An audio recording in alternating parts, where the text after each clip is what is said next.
just waiting for everyone just to settle in and then we'll start. Thank you for your attendance to the Councillor Candidate West Ward Forum, hosted by the Coonamble Business and Community Alliance. Community Alliance it services the Coonamble catchment mostly, and we our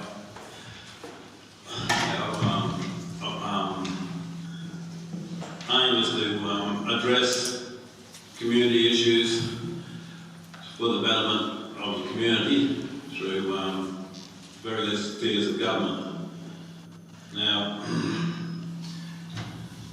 I'm going to now introduce you to the candidates who will be standing in the West Ward.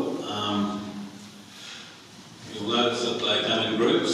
Each group has 4 candidates each, and tonight we've invited the leading candidates, which will be number 1 on the voting form, and we'll start with Group A, and that will be Lake Macquarie Independents, represented by Katie Warner. The next group will be Group B, our local community, represented by Tony Bauer. Thank you. Group C. Yeah, I might have a little bit of trouble pronouncing your name, but I'm not used to it, sorry. Next one's Harvey. The Greens, Ingrid Schran, is that correct? Perfect. Yeah, because I spoke to you last night. Group D is our Labor candidate, Madeline Bishop, incumbent candidate. Group D is Rosemary Dawson's independent group, and she is being represented by Graham Davison. Welcome, Graham.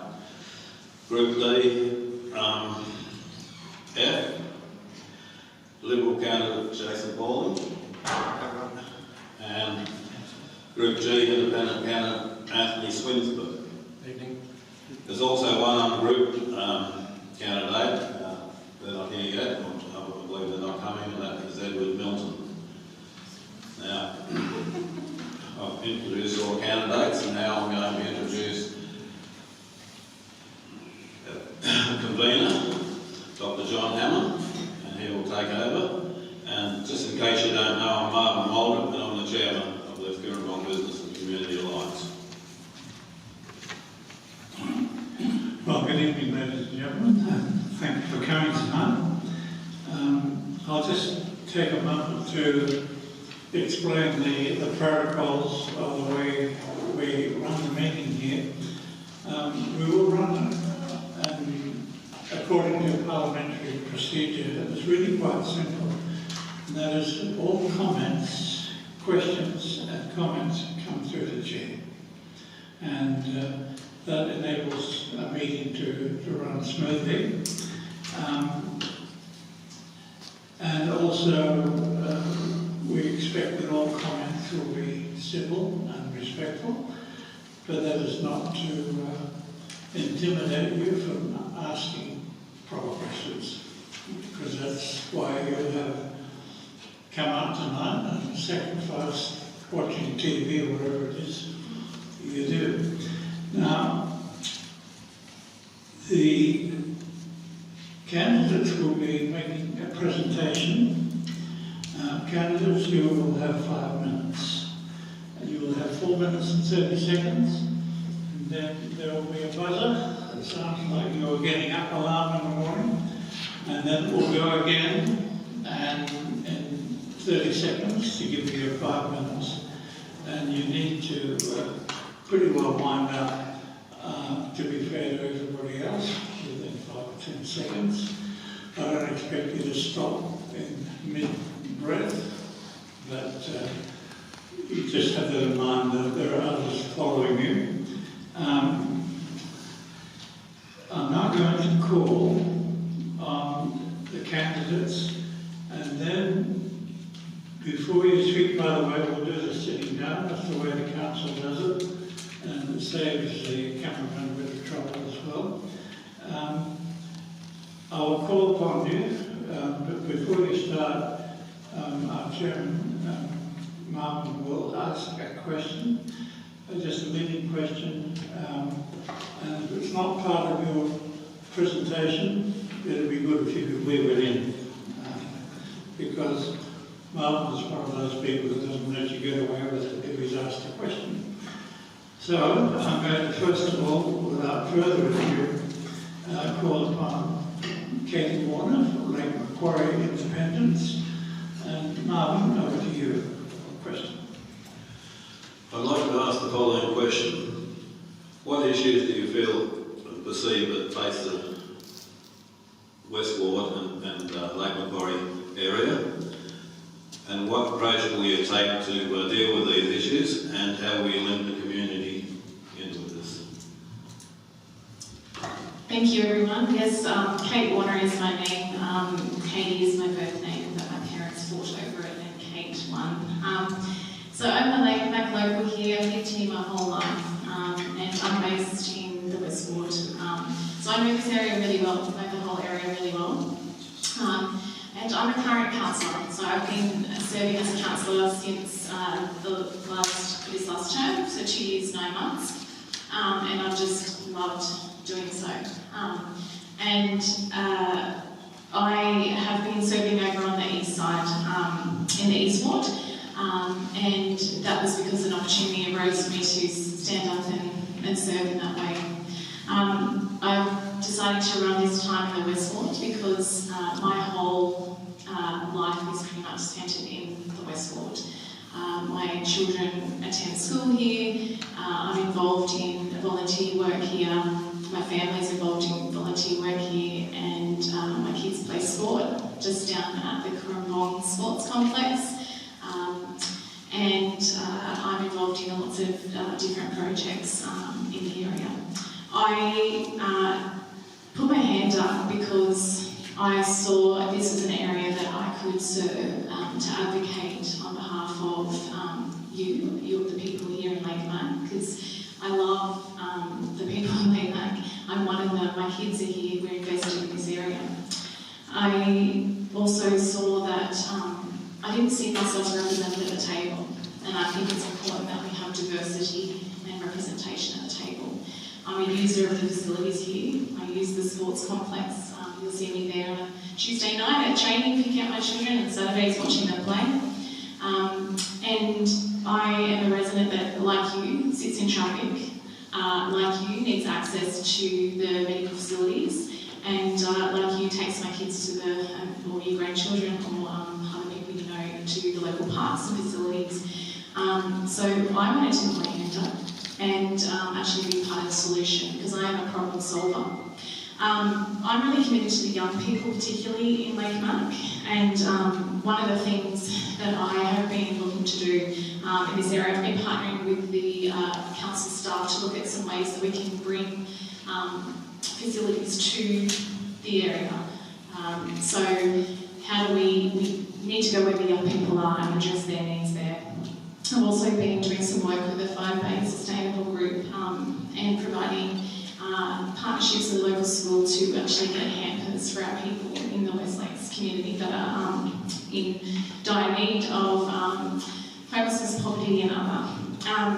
And I have worked very closely with the Justin Rimor and the volunteers in the Morissette Show to see this become a really premier event in the West Ward.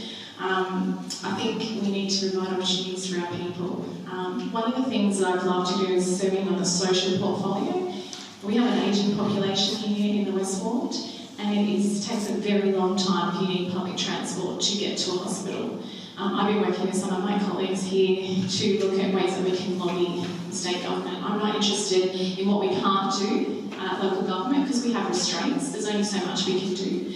I'm interested in what we can do, and that is about pulling the levers that we have to actually speak to those that we need to partner to get the services that we need here in Lake Mac. So some of the things that I've been doing, they're personal things. I think the issues that we have are clearly traffic. Mandalong Road is a big one. I've been working with that group, the Progress Group, to see if we can get some changes in that space. We have actually had the bodies from state government come to the table, which is really positive. We can actually partner with them to actually work out, okay, what is it that we need to do, and they're actually turning up, which is really positive. We have delivered a number of projects here. Macquare this council is really starting to see the West Ward, and I'm really excited about the projects that have already been delivered and the projects that are going to continue to be delivered. Currabong is a regional hotspot. We know there's a lot of growth, but we need infrastructure. We need to talk to them and partner with our state government bodies and other organisations to get the services that we need here, and that is traffic, that is health, that is across our facilities and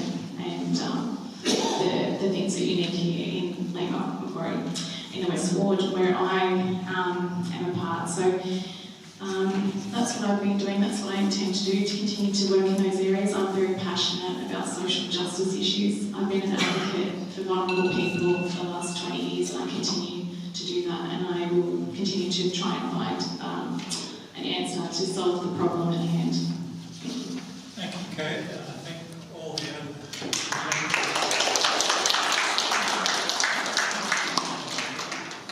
Thank you, Kate. I think all the other presenters are grateful that you were the first cat off the rank, broke the ice. Now, we'll go through all the presentations and then we'll throw it open to question time following that. So save your questions up and we look forward to hearing from you. Our next speaker from Group A is Tony Boyer, and have I got it right? Good. And you represent our local community. Our local community, yeah. Can everybody hear me? Is that hi everybody. I'm going to read from a speech that I wrote because I'm a novice at this and I don't want to leave anything out. So if you just bear with me. I'll start with this. Hi everyone. Thanks for coming to meet me tonight. My name is Tony Bayer and I'm the #1 candidate with our local community, Lake Macquarie. I've lived in Lake Macquarie my entire life. I'm a mum and I'm a proud grandmother of a super smart 4-year-old and a cherished little boy, a baby brother. There are many factors which motivated me to run for the position of councillor in this election, but I'll use this quote from a teacher and author, Margaret J. Wheatley, to articulate. There are moments in life when keeping silent is a fault and speaking up becomes an obligation, a civic duty, a moral challenge and a categorical imperative from which we cannot escape. So here I am, and it is with that sense of obligation that I am compelled to speak on your behalf, or I seek to speak on your behalf. Our local community's core beliefs, which are listed on the flyer that you'll see there on the back, inform the development of our policies, and ongoing consultation with the community determines the specifics of them and how they can be implemented for maximum impact. Our policies are not set in stone. They will evolve to reflect the needs of our community, not the ideology of a party. We've identified some key issues in the West Ward and are devising ways to address them, some of which include the peak hour traffic backup and lack of car parks at Morisset, the reluctance of council to upgrade Westlake's netball facilities in Wangi, the eviction and displacement of Lake Macquarie treasures like the Westlakes concert band from their 30-year tenancy in Rathmines, the increase in crime around our shops in Toronto, and the decrease of police presence in our communities at large, even though that's a state issue. We're eager to hear about your residential grievances as well, so don't be afraid to come and let me know what they are. Our local community are also very much aware that the rising cost of living is having an impact in the West Ward, and we are devising ways to address this on various levels. We believe council should use its resources to help small businesses stay afloat and to aid in minimising household expenses by freezing annual rate rises for a minimum of 2 years. We believe they should further assist small business by ceasing to increase rent on their commercial assets and by removing unnecessary and restrictive green tape. We are advocating for the return of regular bulk waste collections, which established a vibrant and sustainable trash-to-treasure economy for enterprising Lake Macquarie residents. Myself, former councillor and mayoral candidate John Gilbert, and our running mates Beth Cooper, Alan Hogan and Paris Southey are all uniquely positioned in our respective communities to access and gauge the current sentiments towards Lake Macquarie Council, and the feeling is unanimous. Lake Macquarie City Councillors have failed to represent West Ward residents, sports and recreation groups and small businesses. In closing, I'll leave you with this quote from Brian Solis. Community is much more than belonging to something. It's about doing something together that makes belonging matter. Thank you.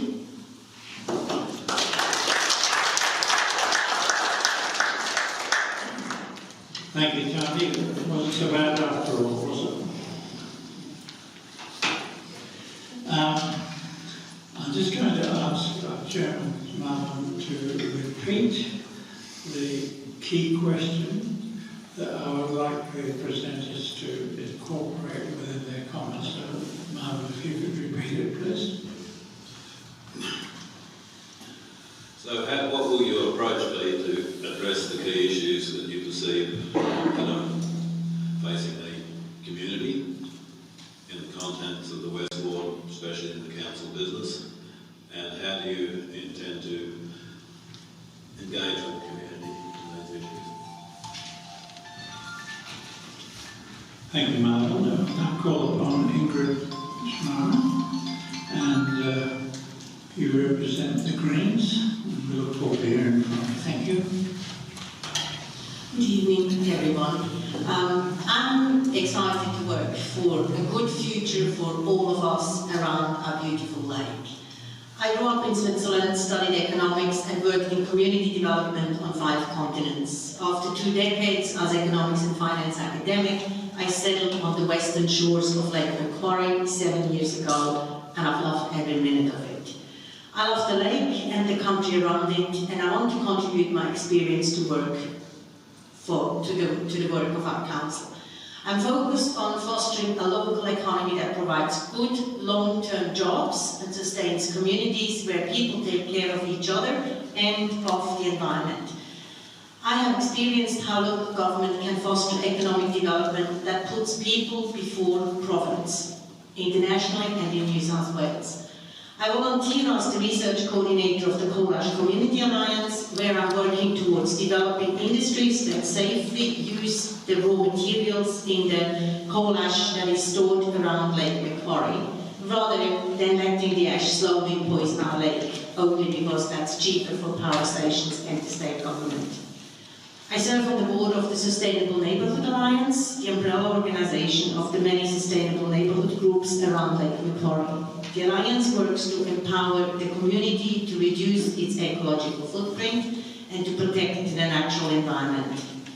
I strongly believe that our council can lead and facilitate economic development that meets the social, environmental and cultural needs and aspirations of our many local communities, from preschools and footpaths to skate parks and sports grounds, community hubs and infrastructure. My key policy and how I engage with the community, fundamental for me is that my experience has taught me time and again that successful local government activities are those that have been developed by the people themselves. It's the local people who know best what they need, what can be improved and what needs to change. The West Ward has some 45 localities, each with its own characteristics, communities, opportunities and needs. I want to make sure each community is heard by council and has input into the decision-making process at the outset, not in pro forma community consultations, once key decisions in zoning and planning have already been taken. The New South Wales Greens Council candidates have agreed on 6 key priority policy areas which they will implement locally, and you can find the details on our website, greensOnCouncil.org.au. The 6 priorities for us are protecting our environment, taking action on climate change, tackling the housing crisis, making our communities accessible, bringing down the cost of living, and transparency and integrity. The first three of these priorities are key for our candidate teams in Lake Macquarie, and we see them as closely interrelated. I'd like to illustrate that with the example of the Lake Macquarie City Council Urban Greening Strategy, which aims for a 30% tree cover in residential zones, 25% in business zones, and 15% in industrial zones. While the New South Wales Greens aim for 40% tree cover, but the focus for us is on a 10% increase everywhere, because we know that 10% increase in the tree canopy roughly equates to a 1% degree temperature reduction. But it's important that we need to change the way how new developments first erase all tree cover and then plant young street trees. We need to think and plan differently, because we need to keep mature trees. We need to change our approach to development. And local councils can incentivise innovative ways to plan, develop and to build. So for me there are three key points in this example.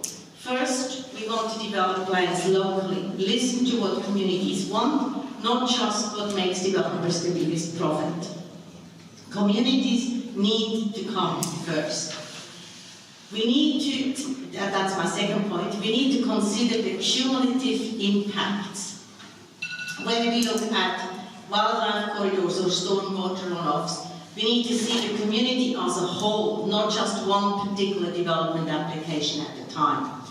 And thirdly, we have to investigate downstream impacts like the flooding of Laura Creek when we discussed the Mandalong Valley zoning, or the siltation of Lake Macquarie when approving developments in Coorambong, or the infestation of Muddy Lake with the weed Salvinia, when stormwater runoff increased and the salt water couldn't flush out the little part of this lake again.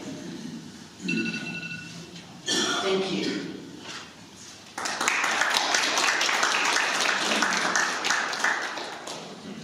Thank you, Ingrid. Thank you, Ingrid. Your timing was superb.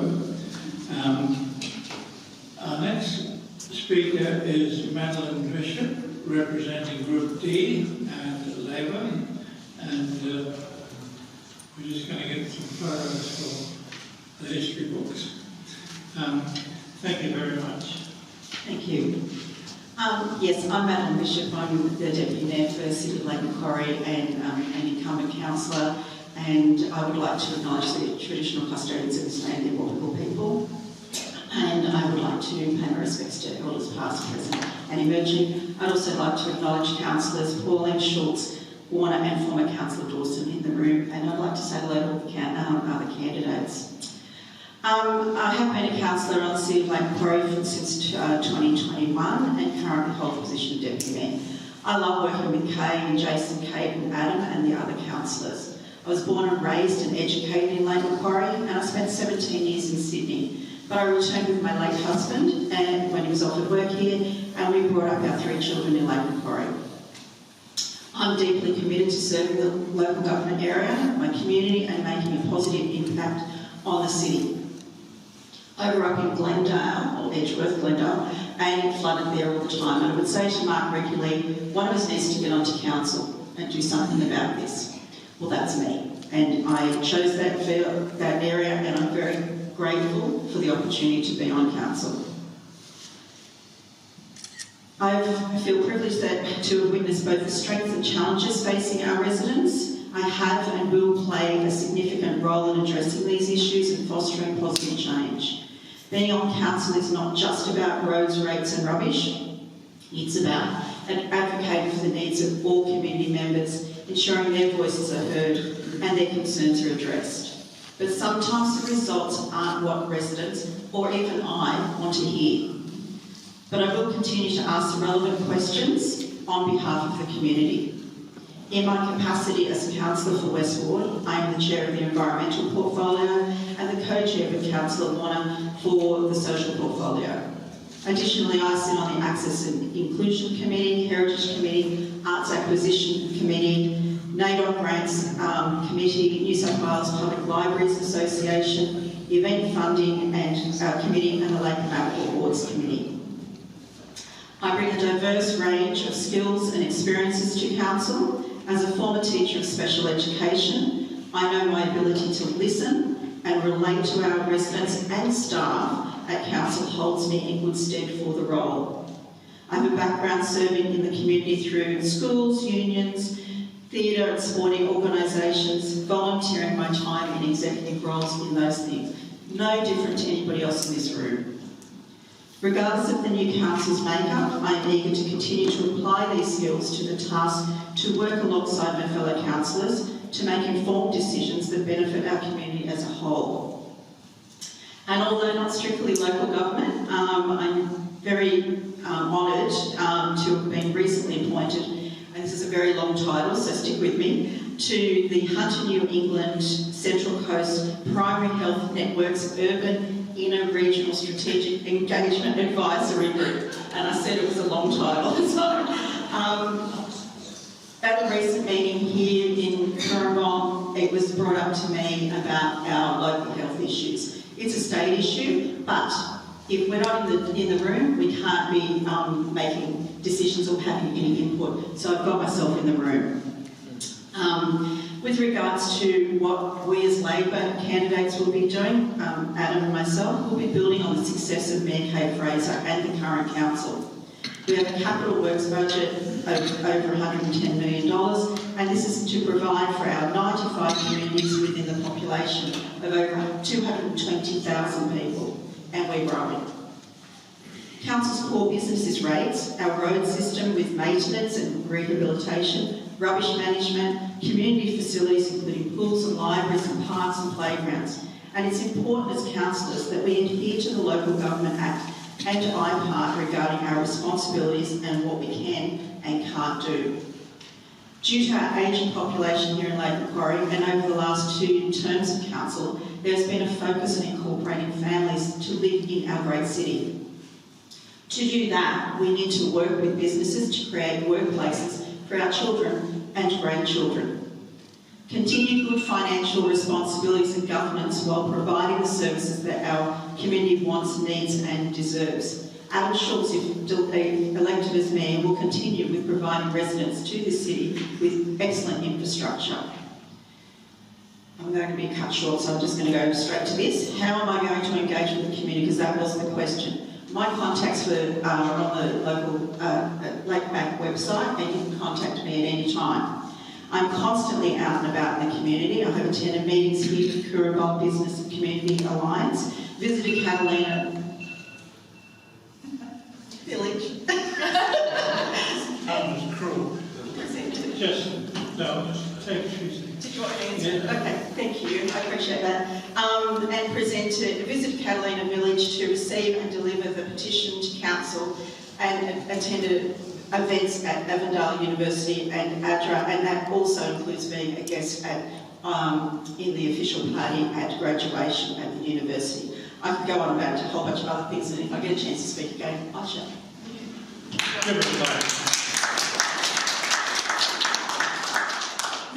Thanks, Madeline. Our next speaker, the name listed here is Rosemary Dawson, and I understand you're speaking tomorrow night as a mayoral candidate. Instead, you're an independent, Group E, and we've got Graham Davidson to speak. And here we are.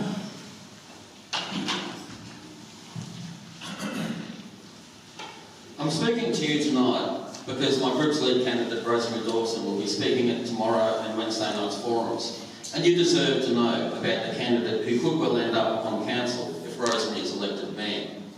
I'm running because I passionately believe that every one of us has the capacity to make a difference, to participate in the political process, to stand up and say, I believe we can do this better. A professional creator for over 45 years, I moved to this region in '94, taking a job as Senior Commercial Director at NBN Television. I'm an artist, writer, publisher, and have taught animation and drawing skills at Hunter Street TAFE.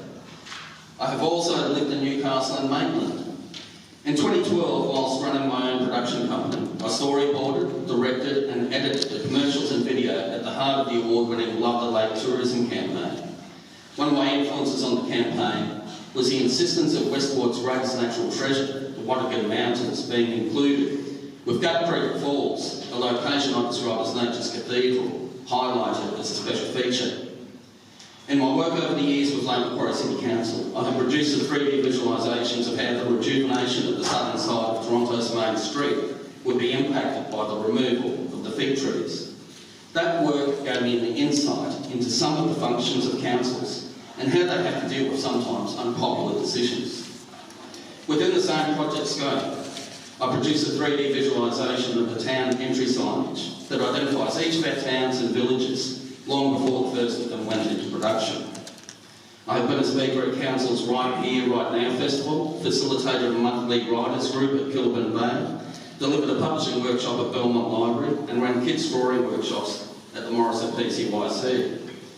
When the community emerged from the COVID lockdown, I was engaged by Council to help activate the Lakes foreshore with a series of QR code treasure trails, which I designed in conjunction with Council staff and hosted on my own service.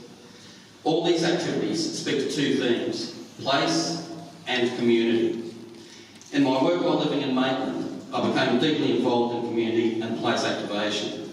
I started an early childhood literacy initiative and even founded and directed a Writers and Arts Festival featuring 70 events spread across 2 weekends and 6 venues. Most of the events were free to attend, which ensured that the festival was accessible to those who would benefit from it the most. My passion is helping people take their stories to the world that might otherwise never be published. Why? Because I believe in a community where we help each other. And a council that truly works for the community looks to see what it can do to give a leg up to those in need. Due to a lack of affordable housing in the city, I believe that council has a role to play in supporting charitable organisations like South Lakes Incorporated, Survivors Are Us and the church charities. Through engaging with these and other organisations, I have come to appreciate how dire this homeless situation in West Ward has become as the cost of living crisis rolls on. To make matters worse, these charities are themselves struggling to cope with ever rising costs. They need a hand to help prevent homelessness crisis escalating into an even deeper law, order and health crisis. They need council to help them with premises or land that can be leased at a peppercorn rate so they can provide emergency accommodation or somewhere families can park safely at night. Council also has primary functions to carry out, basics that everyone has a right to expect. It's in this area where I feel West Ward is most being let down. How lucky were our friends in the east when the magnificent Fernley track extension opened. Meanwhile, 1.5 kilometres of shared pathway on Fishery Point Road that was promised to be completed by 2015 remains a dangerous goat track, a heavily used stretch that is unsafe for the elderly and disabled, and just one example of works that seem to have vanished from the council's plans throughout the ward. It was wonderful to visit the recently opened Windale Hub, a much needed facility that will help bring the community together with its broad range of resources. An important leg up for the community. Meanwhile, the site of Morrison's planned town centre development and hub remains a vacant block more than 15 years after it was first pledged to the community.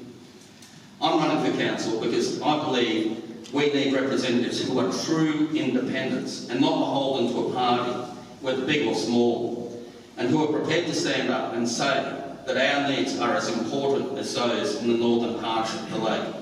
Making decisions not because they're easy, but because they're the right thing to do for the community that council is there to serve.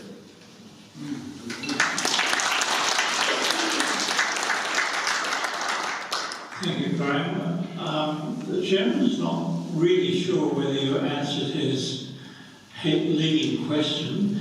If you just repeat it for Graham's sake, we'll give you a few extra seconds. Okay, well, just point out the key parts of the question. I think you touched on a lot of them, but just to make sure you've covered them. What do you feel that the impending issues for the community are?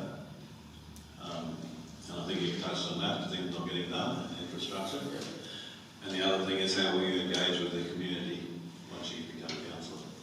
Well, it's organisations like this, Hunter Community Alliance, Alliance is a really important organisation that I have had frequent discussions with.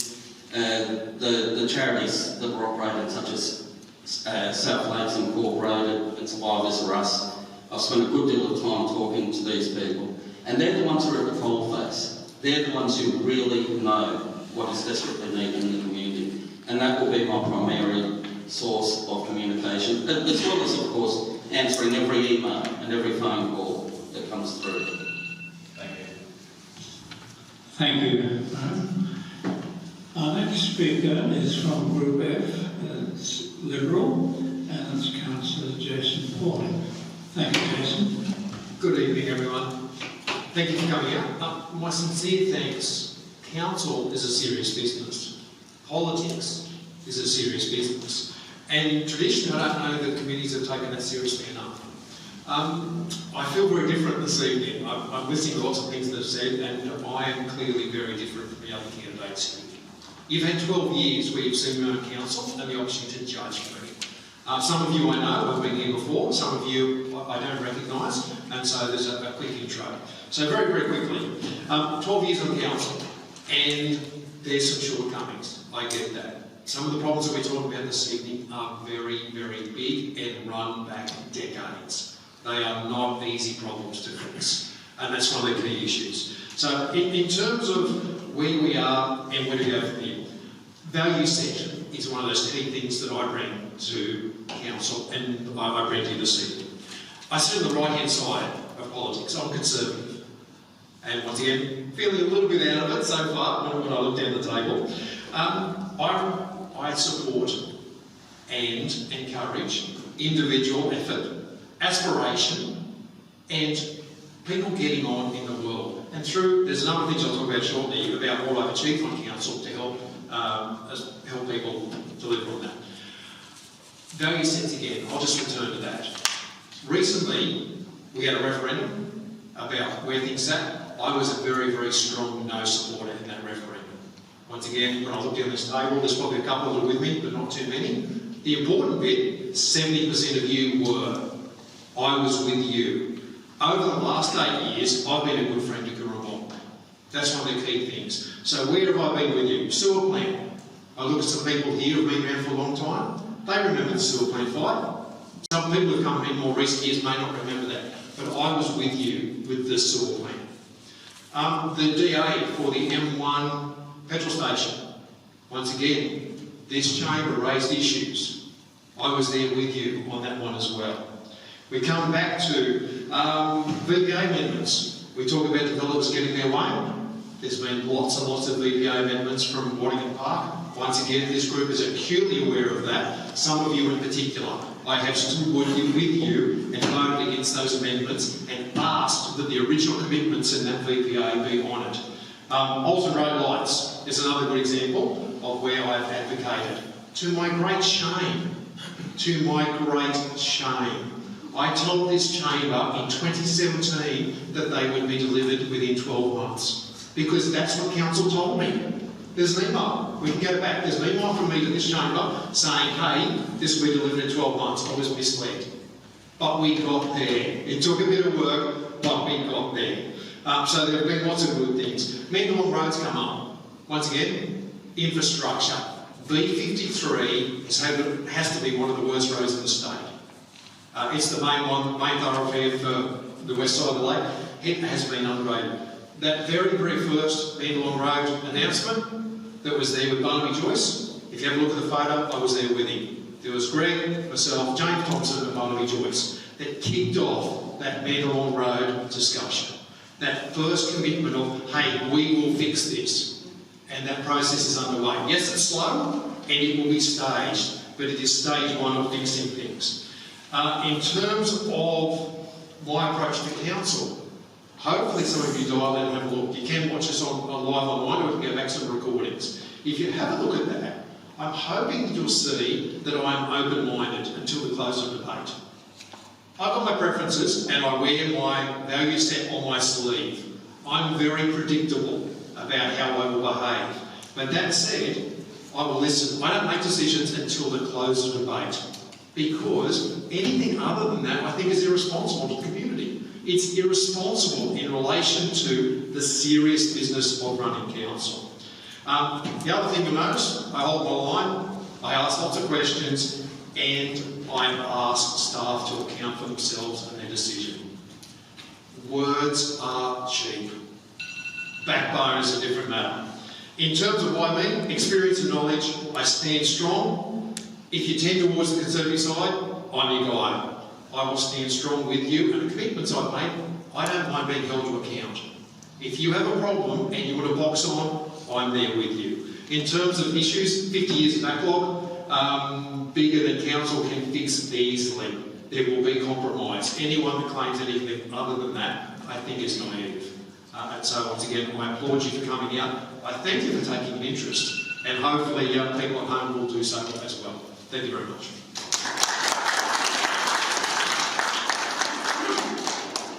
Thank you, Jason. Make sure you stop at the traffic lights on the way home. See if you can count them. I've never got past 20 before it goes green again and then take off. Our next speaker is from Group G, Independent, and we welcome Anthony Swinsburg. We look forward to your speech. Great, thanks. Good evening, everyone. My name is Anthony Swinsburg. I'm the lead candidate for Independent Group G on the ballot. I'm a local resident of Killaman Bay, and interestingly, all of the candidates within my group are also residents of the West Ward, which I think is important to note. I've lived in Killaman Bay for 11 years, and only 11 years because about 25 years before that I spent in the military and around the country and also serving overseas.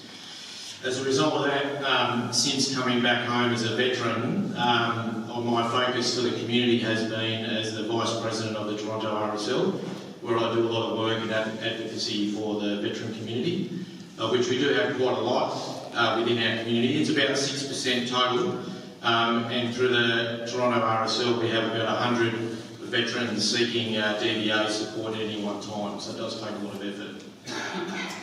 Now, I'm running as an independent, as fundamentally I disagree with party politics at a local government level. And I disagree because of the potential for political influences and biases that this can create in the delivery of what is really just the essential services and infrastructure required for the community.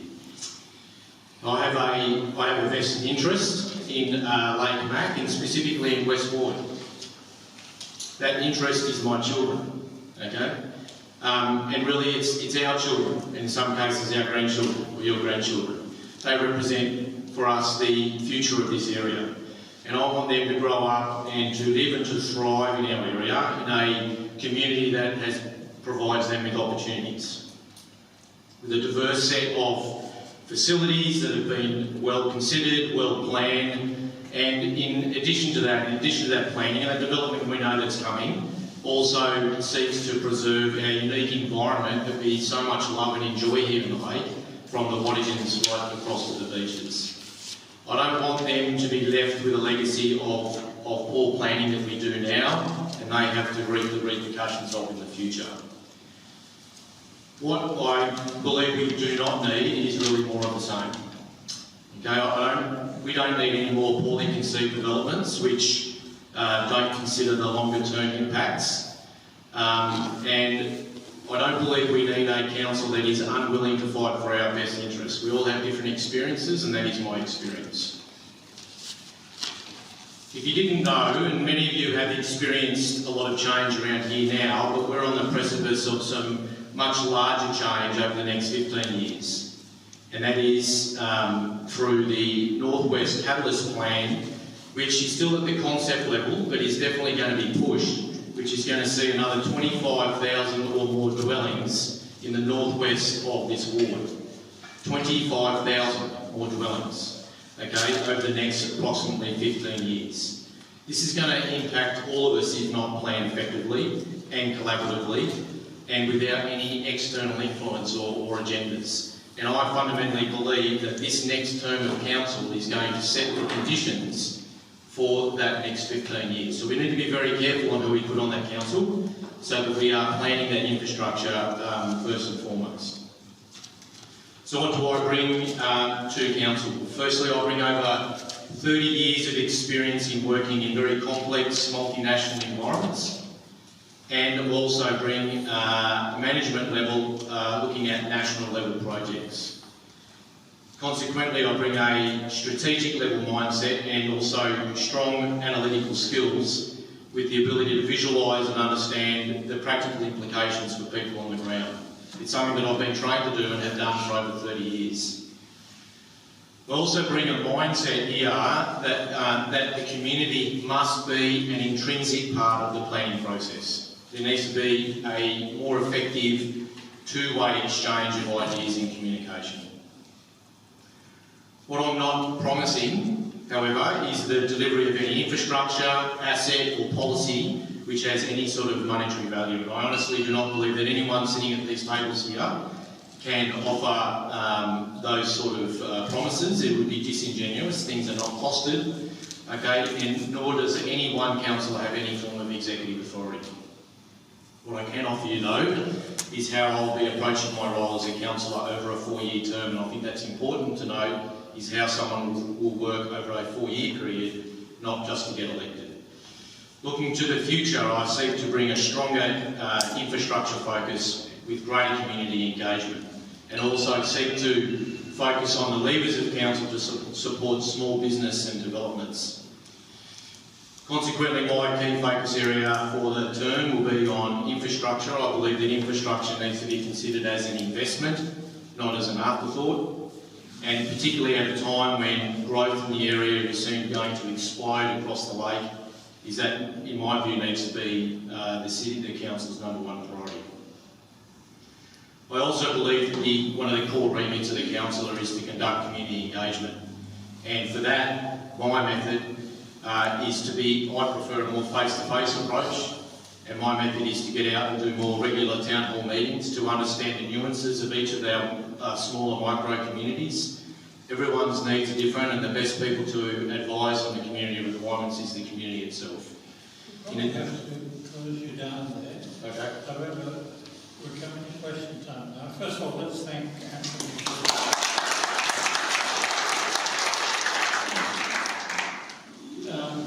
And the public may have a chance to ask you a follow-up question if you wish.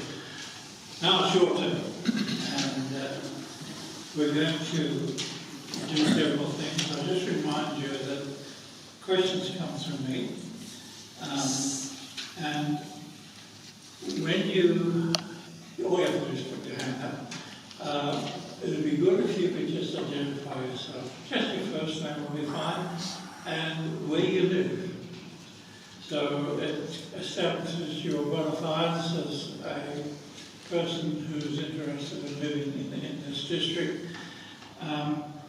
And when I recognise you, if you could just give your name and say you'd like to ask a question to, you name them, whoever it is, and ask the question, then I'll refer it to them. And the microphones will be ready, and we've got an athlete who'll be running between question and question. So anybody like I'm on the leash, I'm on the leash, I haven't got much leg. Oh, there's a bit more here.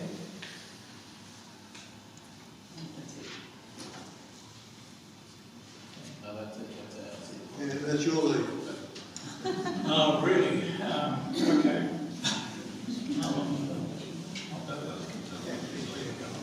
We'll do our best. I've got a bit of length. Anybody got a question? Here we are, over here. Thank you, Peter.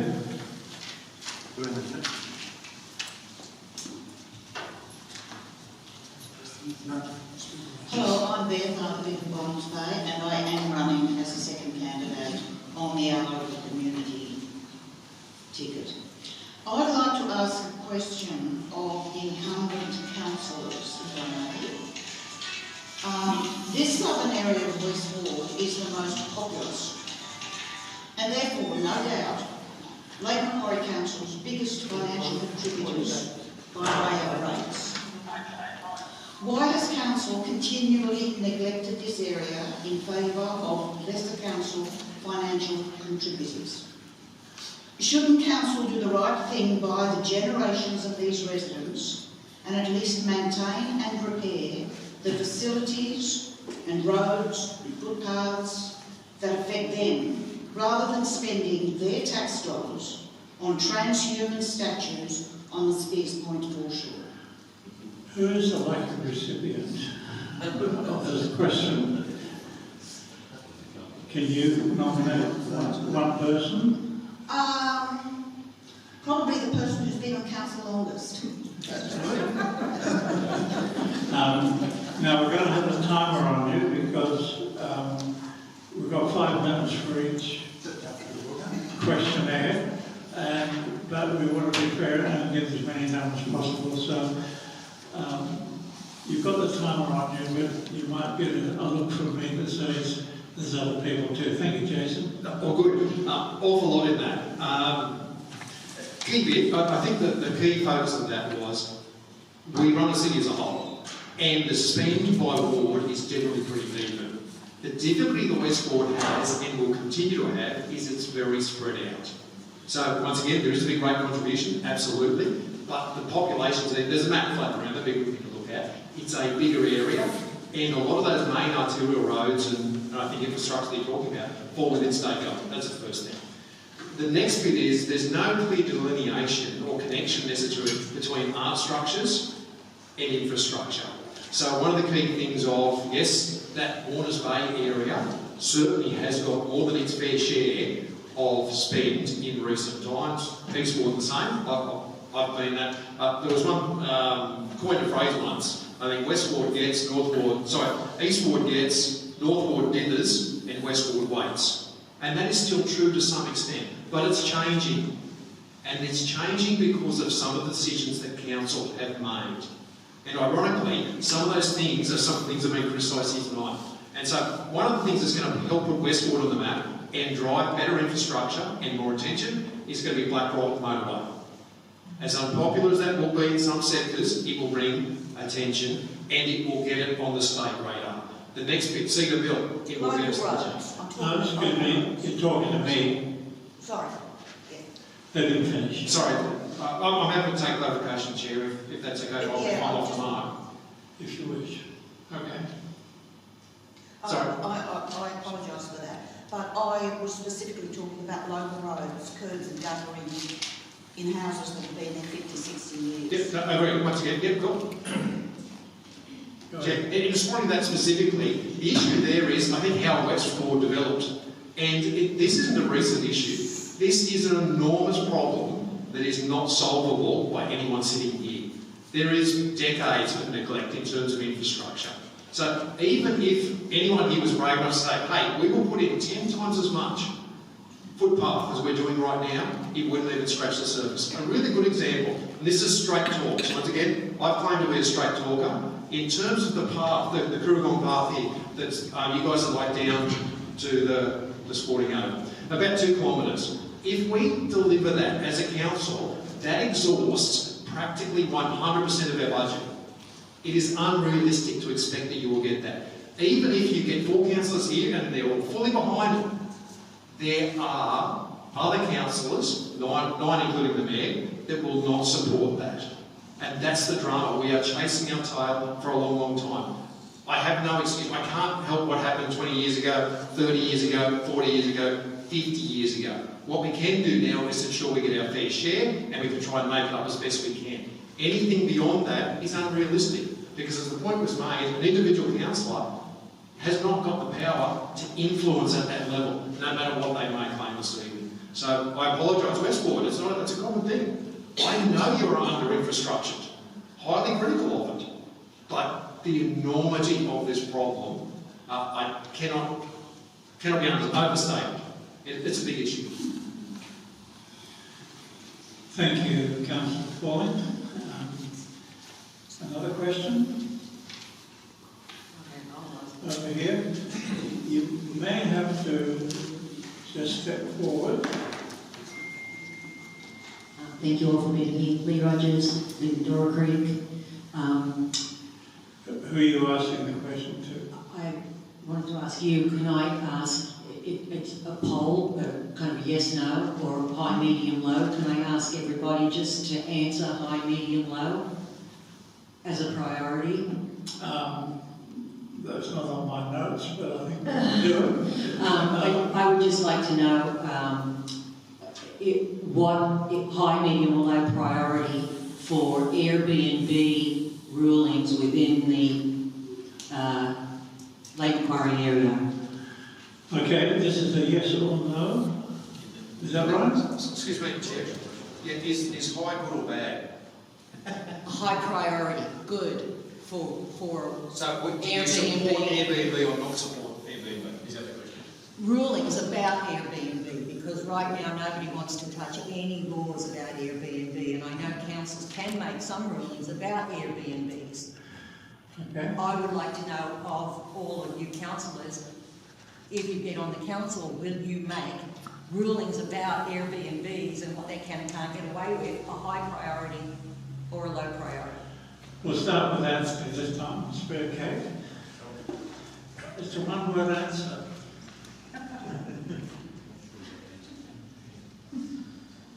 I'm not sure I can answer it in one word, to be honest, because... You've got 10 seconds. Sure. Fundamentally, I agree with free enterprise. However, I know that Airbnb is causing an issue in terms of the housing problems there, and so that I think council does need to start looking at caps on Airbnbs. Thank you very much. Councillor Paul? Given the nature of the question, I suspect we may have even spoken about this at some point. More my sister than me, but yes. Yes, okay, cool. It's a problem. Housing supply, yes, definitely a problem, and that's important. Antisocial behaviour, irresponsible, negligent noise behaviour is also a problem. But again, complex, that state government, council issue. Just will highlight, when that first came out, I did vote to restrict the Airbnb activity to half a year. Since then, we've gone to full year, which I'm sure is reflecting badly in your circumstance. So, Thank you very much. We move across to Graham. Definitely a high priority, particularly given my concerns about the homelessness in this area. But the other thing that would need to be discussed at the same time is the lack of tourism accommodation that exists. So we do need to have some degree of Airbnb, but it needs to be managed. And I think that is really what you're speaking to, the need to manage it effectively. Thank you very much. Do you want to say something, Jesse? No, he's a timekeeper. Yeah, the end working. No, thank you. Thank you for your question. As far as Airbnbs are concerned, I think that we do need a variety of housing in our city. We need a variety of options for tourism. Brought to council, I would look at it on its merits. At the moment, I'm sitting in the medium range, if that's okay, because you gave us high, medium, or low priority. I would have to look at it on its individual merit. Thank you, Madeline. Ingrid? I would make it a high priority in the context of housing more general. And I agree, some tourism accommodation. Thank you. Tony? I'd have to say high, medium to high. If somebody came to me and wanted to discuss it, I'd have to, look at it more, because full disclosure, I'm not really aware of all these regulations. So yeah, definitely medium to high. Kate? Thanks. Yeah, in relation to the Airbnb, we have had a number of different complaints brought to us, and I've directed a number of people to the New South Wales Fair Trading, the appropriate body to deal with that. But I've also dealt with them, and there's a council role that we can play to, and vacancy and housing in this area is a massive issue. So individual merit has been mentioned. We'd have to look at the particulars of that case before me. But yeah, I have dealt with this in the past, and I know where to direct people. Thank you. I must say you're an extremely attentive audience. Another question? Madeline?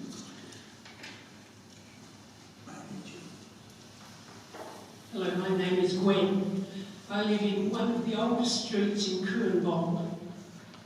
That being said, the population along that street has grown extensively because of battle axe blocks that have been put in, plus 2 off-roads that are no through roads. to the extent that now when we Can I drive just down... ask, who are you Yes, I'm not sure who can answer it. Well, you need to know that. I think I'll have to ask the Liberal guy, because he's been on the council longest. Liberal guy. Sorry, I can't for the life of me read names here, and I don't have his leaflets. Sorry to interrupt you, but you've got to give the candidate a chance to Yes. compose an answer. Sorry, I can't read your name, even though I'm wearing glasses. Not necessary. Jason? Yes, correct. Now I'll remember it. As we drive down in the evenings, there are cars parked the whole length of the road on both sides, and it's very difficult to drive, particularly every 6 months when the potholes have developed again. Can you tell me what kinds of strategies council has in place to deal with things like that in a town where the infrastructure has grown exponentially and that poor little road is just not coping? Thank you. I'm sorry.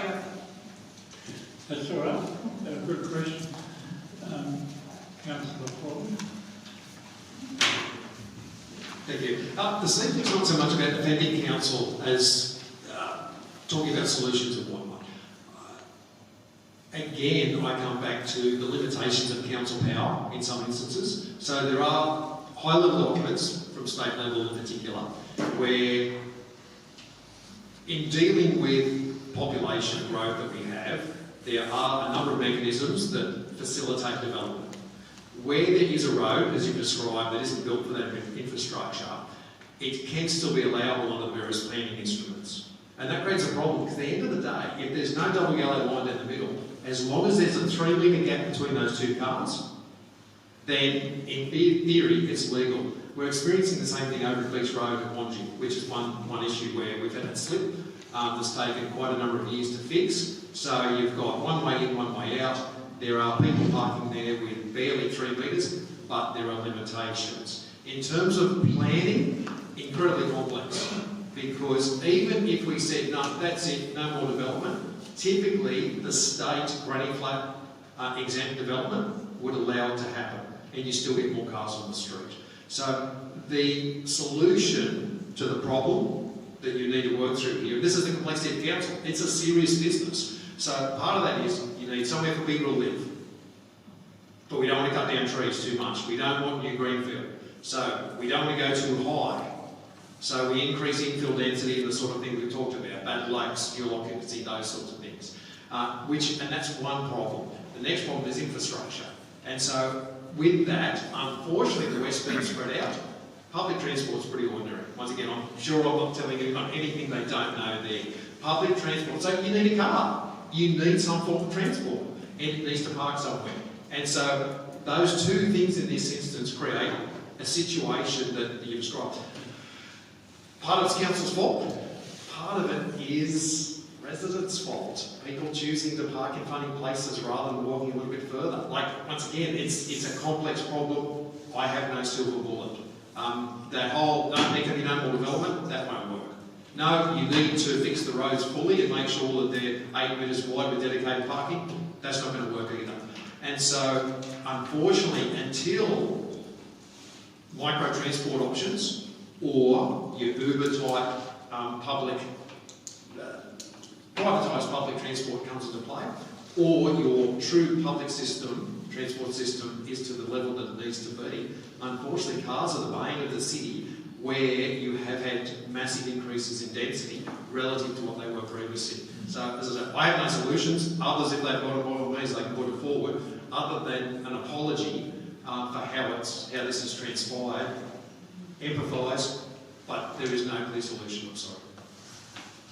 Thank you for that. Another question?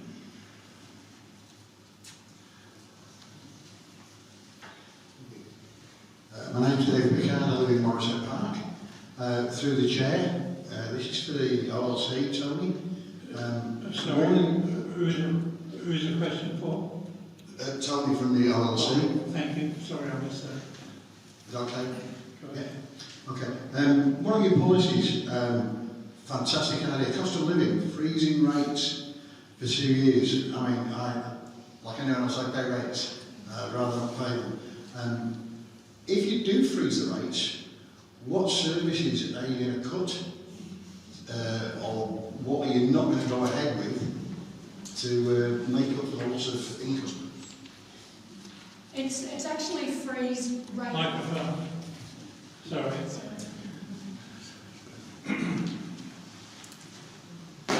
Thank you, Peter. It's thanks for the question. It's actually a freeze on rate rises for 2 years, so not the rates themselves. So I just wanted to clear that one up. I would suggest that we look at other things.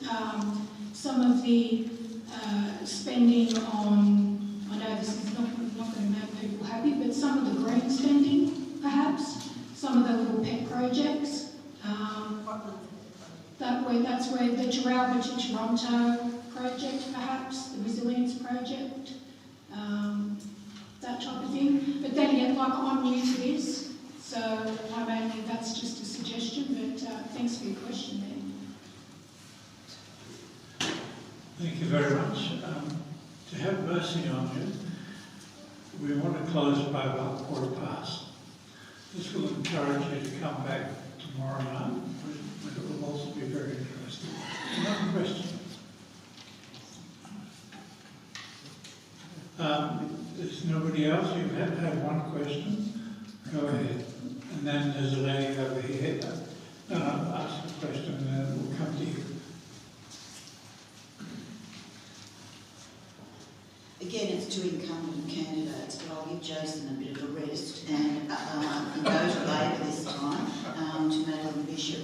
Madeline, why does Council think it is okay to approve a 600 dwelling over 55s housing development in Morisset off Wye Road in an area that has a dearth of GPs? I think there's a dearth of GPs.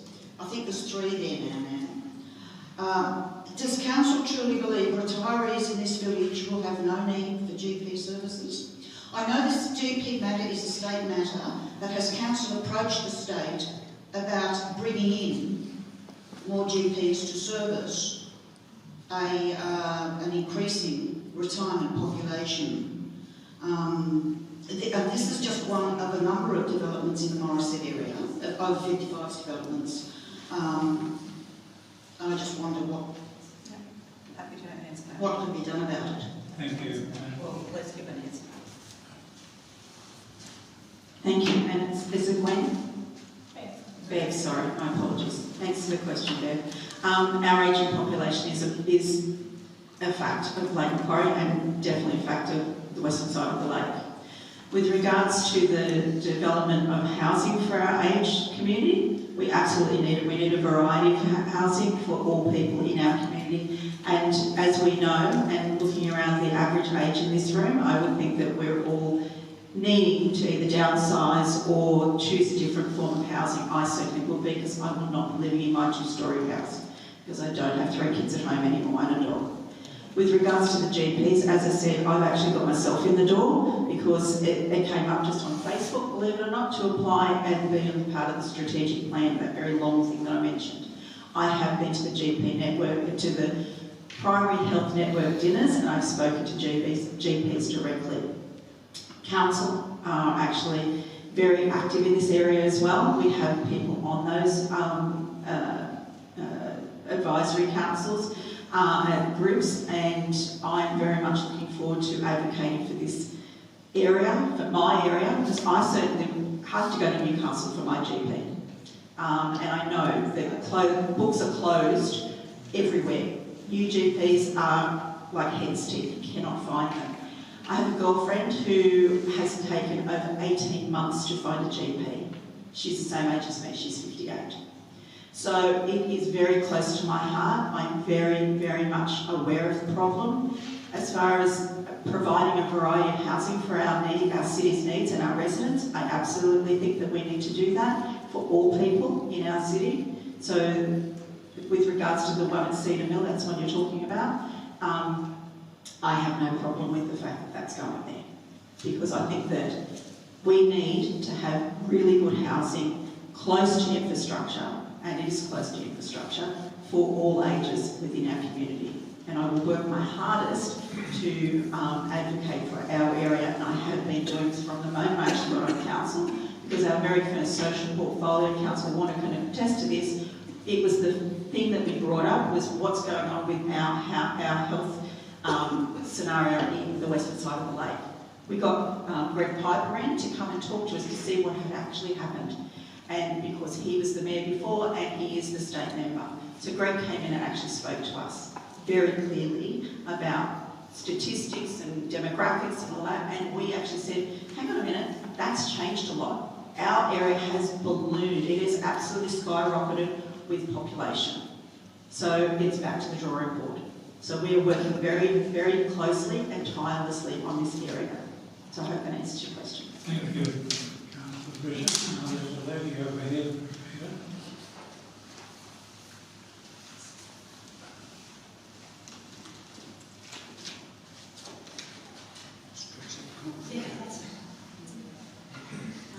I actually wanted to present my question to the more conservative or right-leaning candidates. I think Ingrid for raising those environmental issues around the storage of coal ash and also the... Who are you asking the question to? So, am I able to open it to... You've got to specify. Oh, I've got to specify. Sure. I'm so sorry. It's my main thing is you specifically identify yourself as conservative, which I really appreciate being conservative myself. However, I did want to ask how the questions around environmental, not just preservation, but I would say restoration, particularly in our area of Currawong. So I didn't identify that I also come from Currawong.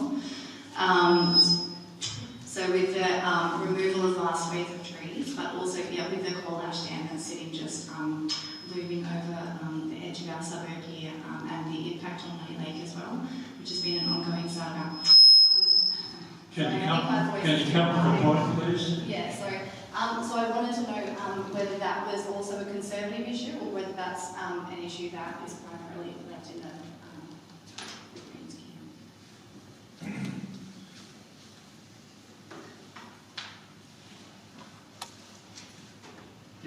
Thank you. A couple of key things. I don't see two ways to go on this. So the first thing is environment tends not, I don't think it's really a left or right thing. It's a social conscience thing. That's the first thing. So I don't know if the distinction is right. The next bit, even taking a step back and saying, hey, look, cool, well, let's look at this environmental issue from an economic standpoint. Waste is bad. Yeah, typically, so I'm a little bit above. So just throwing it out there, I have a Master's in Environmental Management, so it's not like I'm a novice in this area. That said, most of my decisions are based on economics, but we end up in the same place. Tons upon tons upon tons of coal ash isn't good for anyone. Wasteful, potentially impactful. We need to find a way to deal with it in a, hopefully, in a constructive, unwasteful manner. Potentially it's a resource, but we've got to do it right. And there's been some instances where council got that wrong. Black slag's a good example. Hey, we've got this great idea, let's use black slag. You know, a couple of years later, whoops, now we've got a pollution problem. So, but to get it right, it is a fantastic resource. And there is some work being done in that, like once again, potential roadways, blah, blah, blah. There's been various trials. The irony there is the environmental,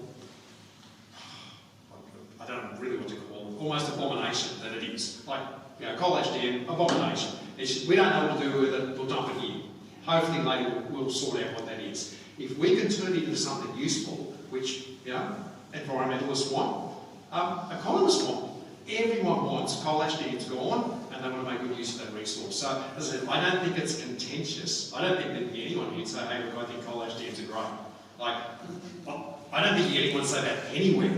We all want it fixed. Is that, hopefully through you, Chair, that answers the question? Is it priority as opposed to, obviously, we want to fix that. Yeah, no, absolutely. Sorry, yes, through you, Chair. In terms of if someone brought forward a good solution that we can do with, hey, look, let's do this. And once again, I'm not entirely up to speed on it, but there was talk previously of some road building trials, those sorts of things. if there's even a remote chance of doing something like that, by all means, like, if someone can come to council and say, hey, I've got this proposition, state government's in, where we can help sort out this coal ash problem, they will get no resistance from me whatsoever. And quite the opposite, I do everything I could to make that work. Thank you, folk. We really run out of time, but is there one more question that we cannot afford to miss? There's somebody up the back. Mr. Chair, may I just make a comment to what Yeah, sure. Jason said, please, if that's okay? Thank you. Can you come down the front? Sorry, I didn't catch your name, but It's Belinda. Belinda. I just want to add to what Jason said. He's absolutely 100% right. But I also want to say that part of my one of the portfolios that I actually chair it is the environmental portfolio for council. Well, I did until the 14th. But one of those issues we have had brought to us and explained to us is about the reuse and the trials that are going to for using the ash. I wish I had my notes with me because I'd be able to give you a very comprehensive answer. But please be clear, it is a priority, and Jason's right, it is being trialled, and there's lots of work being done with the university and council to try and get this for another purpose, and it's really very much a priority. Thank you, Councillor Bishop. The lady at the front here. Hi everybody, thanks for talking to us. My name's Kim, I live in Taralba. I've noticed that I've grown up in the area, and to have 30 degrees in August, which is the worst month of winter, is terrible. So I just wanted to ask all the councillors, everybody, very quickly, do they accept the science of climate change and the need for action? That's my question. You need to address it to a single person. We'll get Jason. You want to switch to the bar?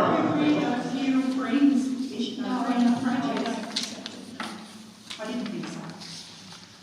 Sorry to cut you short there, but you can understand why. Sure.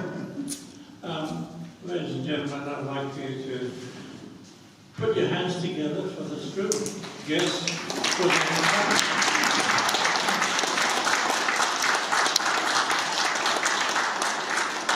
having the courage of their convictions to come, and it would be much appreciated. I'm going to ask Martin just to briefly tell us about tomorrow night's meeting, which has promised to be very exciting. So tomorrow night we have another meeting for the forum for the mayoral candidates. It will be at the same time, same place, and I'd like to remind you to be civil because the meeting will be videoed again. Will be viewed all around the world, and so don't say anything that you don't want videoed. And please come tomorrow night because it should be a good night. Well, I know it will be a good night actually, and bring a friend if you can. This is the most civil audience I've seen in years. It reminds me, I'm not sure what year it was, but the last time we had a meeting like this, I was the bunny in this position, but our chairman was Dr. Michael Chamberlain, who has passed away since then. And I just want to thank you very much for coming. Our district has changed beyond belief since the last time we had a community meeting of this nature. And I do thank you for coming. All the questions were very, very good, and thank you again, panel, for coming. I declare the meeting closed.